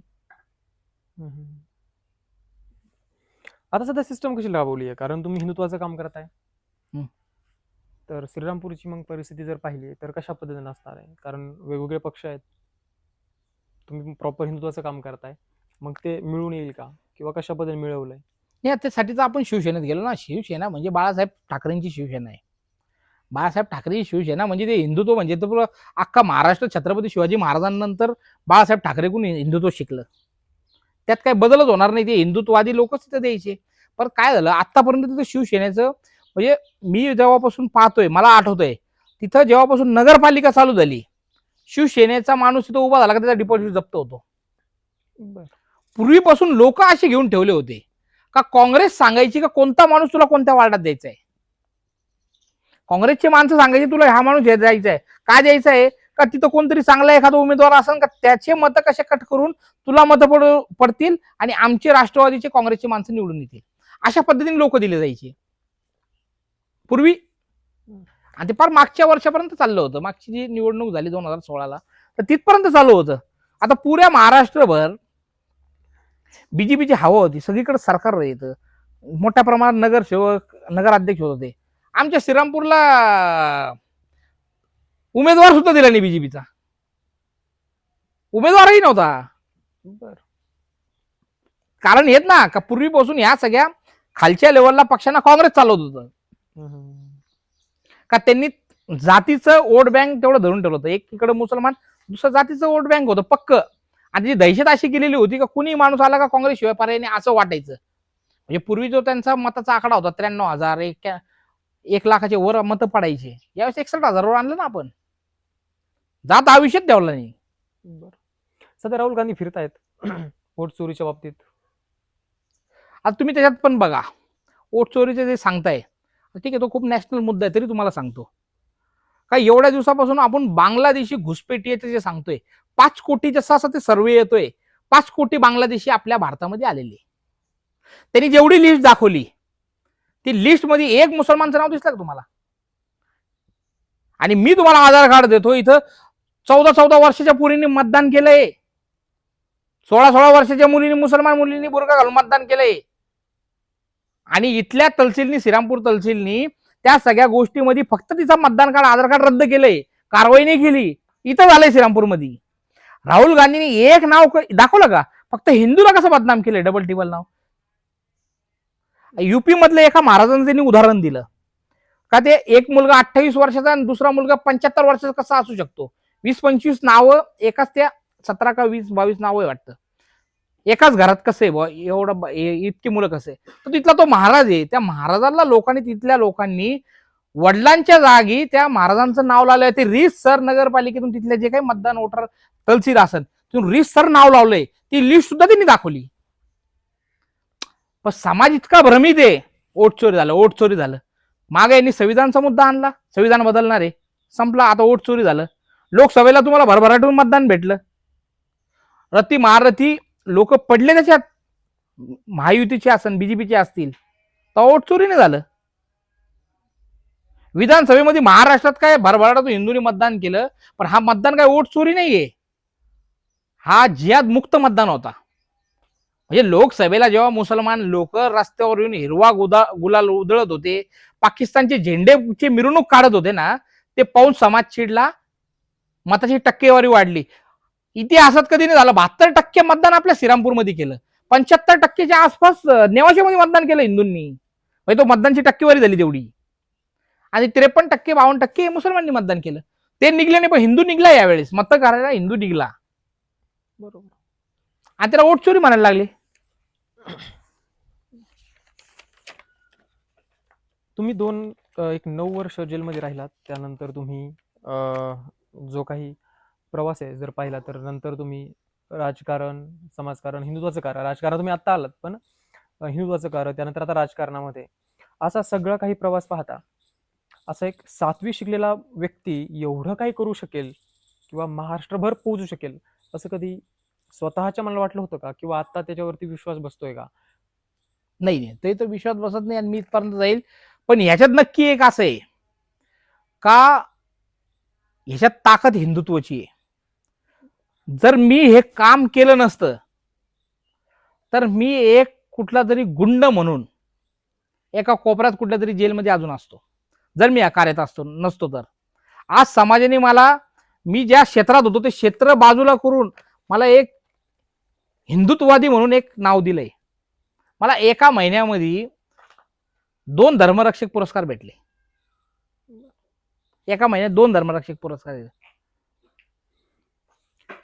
आणि समाजाने मी जे काम करतोय याच्यामुळे मला डोक्यावर घेतलं. म्हणजे जेव्हा मी फिरत होतो तर काही जाणकार लोक होते, म्हणजे जे समाजात, आता मी त्यांचे त्या संस्थेचे नाव घेत नाही, ते संघटनेचे नाव घेत नाही, मोठ्या प्रमाणात ते काम करतात. तर मी जायचो तर काही ठिकाणी व्हायचं का बाबा आता याचे पार्श्वभूमी गुन्हेगारीची आहे. मग त्या लोक, जे मोठे लोक आहेत, त्यांचं त्या समोरच्याला उदाहरण न द्यायचे का, जर कुणी बम ब्लास्ट करत असेल आणि त्याची मिरवणूक निघत असेल त्याच्यासाठी तुझ्याकडे पर्याय काय, ते तिथे गच्चूप व्हायचे. तर ते म्हणायचे हा पर्याय आम्हाला तयार करायचा आहे, ह्या सगळं थांबवण्यासाठी आम्हाला पर्याय तयार करायचे. तर असे महाराष्ट्रभर ज्या गुन्हेगारी क्षेत्रामध्ये जे लोक काही कारणाने आले असन, तर त्याला धर्म कार्यामध्ये आणायचं काम एक आपली संस्था करते, त्याचं मी इथं नाव नाही घेऊ शकत. तर असे महाराष्ट्रभरचे जेवढे ह्या क्षेत्रामध्ये लोक आहेत, त्या लोकांना आपल्याला धर्माच्या कार्यामध्ये आणायचे. तुझं क्षेत्र काय होतं ते बाजूला ठेव, आणि केस करायची असेल तर आता धर्मासाठीच करायची. कारण जेलमध्ये जायचा, धर्मासाठी जेलमध्ये जायचा आनंदच वेगळा आहे. तुम्ही सुरुवातीला तुम्ही सांगितलं की मी 3 केसेसमध्ये मला एक वेळी 6 वर्ष किंवा बाकीचं अजून 2 वर्ष 1 वर्ष असं जेलमध्ये गेलात. त्यानंतर परत कधी जेलमध्ये गेलात? त्यानंतर आल्यानंतर वक्तव्यामुळे किंवा बाकीच्या काही गोष्टींमुळे? नाही, मग मला नोटीसच्या केसेस होत्या, त्या नोटीसवर सोडल्या गेलं. बाकीचे केस मग गुन्हे दाखल केले माझ्यावर. मग आता 18 दिवस परत एक बाई होती इथं, जेव्हा आलो नेमकं सुटून आणि या कामात लागलो, बाई गेली पोलीस स्टेशनला, गेली पोलिसांना सांगितलं, माणूस आला, तिथं सगळे सीसीटीव्ही फुटेज होते, मी सीसीटीव्ही मध्ये होतो घरी. ती गेली म्हणे माझ्या बुरखा फाडला, माझे कपडे फाडले, मला धरत होता. त्यावेळेस मी सगळे सीसीटीव्ही वगैरे पोलीस स्टेशनला दाखवले. त्या केसमधून आता 18 दिवस मी परत जेलमध्ये गेलो परत. बर. हा, मग त्याच्यात निर्दोष झालो आता परत. हायकोर्टाने ती केसच FIR स्क्वॅश केली. कधी याची भीती वाटते, या कार्यामध्ये आपण काम करतो याच्यामुळे आपल्या मित्रांना, परिवाराला किंवा स्वतःला त्रास होईल? कारण आता तुम्ही त्रास खूप सहन केलाय, म्हणजे बाकीच्या गोष्टींचा एक विचार केला तर. पण नाही, होतं ना. आता 2 भाऊ आहे माझे, मामाचे पोर आहे, बाकीचे भाऊ लोक. आता काय झालं, मी ह्या कामात आल्यामुळं माझ्या मागे समाज उभा झाला. ते आता मला टार्गेट न करता माझ्या परिवाराला टार्गेट करतात. कुठेही केस झाली त्यांची नावं येतात, त्यांची तडीपारी काढल्या जातात, माझ्या सोबतच्या लोकांची तडीपारी काढल्या जातात. त्रास तो खूप होतो. पण ह्या त्रासाला काय होतं माहितीये का, आपण डायरेक्ट सगळं, म्हणजे जेलचा जो राहतो 5 वर्ष एकाच टाइमला जेलमध्ये राहणं आणि ह्या किरकोळ केस होणं, ते मी जास्त काही, मला त्याचा फरक पडत नाही. कारण मी जेलमध्ये असताना स्वतंत्रवीर सावरकरांना खूप वाचलं, आणि स्वतंत्रवीर सावरकरांना वाचल्यानंतर म्हणजे कुठलाही माणूस, त्यांना वाचल्यानंतर, छत्रपती शिवाजी महाराजांना वाचल्यानंतर, या सगळ्या फार किरकोळ गोष्टी आहे. जे आपल्या अडचणी येत फार किरकोळ आहे, पण त्या लोकांनी एवढं भोगलेलं आहे. जे आपण करतोय ते एकदम किरकोळ आहे त्यांच्यासमोर. अशा लोकांचं वाचन केल्यानंतर आपल्याला काही वाटत नाही या सगळ्या गोष्टी. तुम्ही एक काम करत असताना सध्याचं बाकीचं बॅकएंडला अर्थकारण कसं चालतं, घरचं किंवा तुमचं स्वतः? यासाठी लोक मदत करतात की अजून काही व्यवसाय? नाही, मदत तर मी कधीच कुणाकडून घेत नाही. आता पूर्वी आपला वाळू व्यवसाय चांगला चालू होता, वाळूचा व्यवसाय करायचो. जे कोणी टेंडर घ्यायचं त्याच्यात पार्टनर व्हायचं. बाकी लिटिगेशनच्या जमिनीचं खूप माझ्याकडे प्रकरण चालू राहतात, त्यातून आपलं सगळं होत राहतं. बाकी आता सध्या तुमच्याबरोबर ती हिंदुत्वाची कामं करणारे लोक असतील, गोरक्षक असतील किंवा अजून हिंदू धर्मासाठी प्रचार प्रसारासाठी काम करतात, अशा लोकांना काय संदेश द्याल या आजच्या गप्पामधून किंवा आजच्या चर्चेमधून? का 100% आपल्याला येणारा काळ हा चांगला आहे. जेवढे असे कायदे आपल्या विरोधात तयार झालेले आहे, ते आपण मोठ्या संख्येने रस्त्यावर उतरून हे कायदे रद्द व्हावा म्हणून त्या ठिकाणचे जे काही आमदार असतील, जिथे जिथे खासदार असतील, आपल्या हिंदू पोरांनी जाऊन त्यांच्याकडून मागणी केली पाहिजे. का इलेक्शनच्या टायमाला आम्ही तुमच्याकडून काही पैसे घेत नाही काम करायचे. आमच्यासाठी हिंदू धर्माचे जे विरोधात कायदे ते रद्द करण्यासाठी आपण कोण संविधानिक पद्धतीने रद्द करावं लागेल. त्यासाठी मागणी त्या लोकांकडे करायला पाहिजे. याच्यात समाज कमी पडतोय, खरं सांगतो तुम्हाला. आपण त्यांना सांगतच नाही का तुम्ही हे कायदे रद्द करण्यासाठी मागणी करा. आणि ज्यावेळेस मोठ्या प्रमाणात जेव्हा समाज मागणी करतो ना, आणि त्या खासदाराला त्या आमदाराला वाटेल का आता समाज मला मागणी करतोय, जर तू हे पूर्ण केलं नाही तर आम्ही तुला पुढच्या वेळेस मतदान करणार नाही, हा संदेश जर त्याला दिला तर कायदे रद्द होतील. घरी कोण असतं? आई, भाऊ, बहीण. आई आता चिडते, पहिला जेलमध्ये होतास, आता समाजामध्ये फिरतोयस. नाही आता काय घाबरतात, आई तर आई असते, किती कशी असते, तर एवढ्या मोठे जेलमध्ये होतो, नंतर परत या कामात आला आणि मग मीडियाच्या माध्यमातून सगळं दिसत राहतं का सगळ्या लोकांना अंगावर घेतोय. घाबरतात, पण ती आईचीच प्रेरणा आहे आपण या कामात लागलो. आणि प्रत्येक कोणत्या आईला असं वाटत नाही का असं सगळ्या ह्याच्यात पडावं, कोणत्याच आईला वाटत नाही ना. बाकी आता खूप साऱ्या गोष्टीवरती आपण चर्चा झाली. तुम्ही मनमोकळेपणाने कुठल्याही वाक्याला, कुठल्याही प्रश्नाला उत्तर देताना पूर्णविराम ठेवला नाही मला वाटतं. तुम्ही आज वेळ दिलात, गप्पा मारल्यात. एक पूर्ण आत्ताच जर एक पाहिलं तर माझे क्वेश्चन सगळे असे होते की तुमच्या रिलेटेड होते. हो. पूर्ण बऱ्यापैकी आपण जीवन प्रवास घेतलाय, त्याच्यानंतर तुमचं कार्य घेतलंय किंवा त्या कार्यामध्ये कसे कार्य करतात किंवा त्या कार्याची रूपरेषा कशी असते किंवा बाकीच्या सगळ्या गोष्टी घेतल्यात.